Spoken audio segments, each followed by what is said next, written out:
Hi friends, నేను miss వచ్చాను. ఈరోజు నేను వచ్చేది పండుగలు వస్తున్నాయి కదండి. పిండి వంటలకు మనం ఇంట్లోనే నెయ్యి ఇలా తయారు చేసుకోవచ్చు.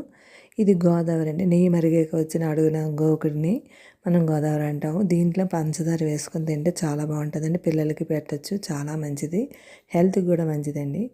మనం వెన్న ఇలాగ రోజు పాలు మరగబెట్టుకున్న మేగడ ఉంటుంది కదండి, పెరుగు తోడేసుకున్నాక ఆ మేగడి ఇలాగ మనం ఒక దాంట్లో పోసుకొని ఉంచుకోవాలండి. ఇది 4 రోజులు నాకు మేగడండి, ఎక్కువ రోజులు కాదు, 4 రోజులది. కాబట్టి మనం ఇలాగా మిక్సీలో వేసుకొని, అంటే చేతికి అవ్వంతో తిప్పుతాం, కానీ నేను మిక్సీలో వేసి చూశాను, చాలా బాగా వచ్చింది. వెంటనే తీసివచ్చు. ఇలా ఒక్కసారి మిక్సీ చేస్తే వెన్న ఇలా బయటకు వచ్చిందండి. ఈ వెన్న మనకి చేతితో తీస్తాం, చేతికి మన శీతకాలం కదండి, శీతకాలం మనం ఒంటికి రాసుకున్న, పిల్లలకి రాసిన స్మూత్గా ఉంటాయి.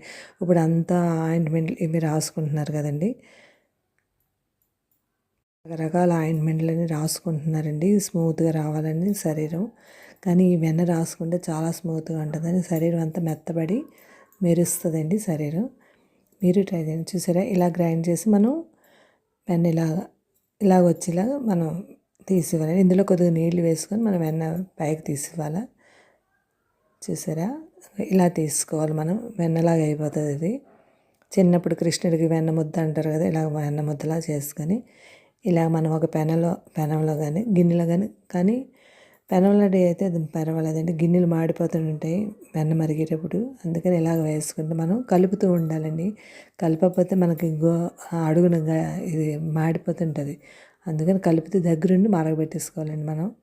ఇలా మరగబెట్టుకున్న చూసారా, ఈ గోల్డెన్ రంగు రావాలండి. ఒక నిమిషం ఎక్కువ ఉన్న మాడి వాసన వచ్చేస్తుంది నెయ్యి ఎప్పుడూని. ఇలా చేసుకోండి మీరు. ఇలా కలుపుకున్నాం అనుకోండి, కలుపుకుని దగ్గర ఉన్నాక ఇలాగ రంగు వచ్చాక మనం ఆపేసుకోవాలి. ఇది ఆపేసుకొని మనం చల్లారాక ఒక సీసాలోకి ఇందులోకి వేసుకోవాలండి. మీ దగ్గర ఏ బౌల్ ఉంటే స్టీల్ది అయితే స్టీల్ది, గాజు సీసా అయితే గాజు సీసా, లేకపోతే ప్లాస్టిక్ కన్నా మనకి స్టీల్ అయినా గాజు సీసా అయితేనే పర్వాలేదండి, లేకపోతే స్మెల్ వచ్చేస్తే ప్లాస్టిక్ కూడా. అందుకే మీరు ట్రై చేయండి. ఇలాగా చూసారా, మరిగిపోయింది. మనం చల్లారి పెట్టేసుకోవాలి. మనం వేడి మీద సీసాలో వేస్తే సీసా పగిలిపోతుందండి, గాజు సీసా అయితే. అదే స్టీల్ డబ్బాలో వేసితే వేడెక్కిపోతుంది. కొద్దిగా చల్లారాక మనం అందులో వడకట్టేసుకోండి. ఇలా చేసుకొని సీసాలోకి ఇలా వడకట్టేసుకొని వేసుకొని మనం పక్కన పెట్టుకోవాలండి, అది గట్టిపడిన వరకు. లేకపోతే ఫ్రిడ్జ్లో పెట్టుకోవచ్చు. అంతేనండి. Thank you. సబ్స్క్రైబ్ చేయండి, లైక్ చేయండి, కామెంట్ పెట్టండి. బాయ్.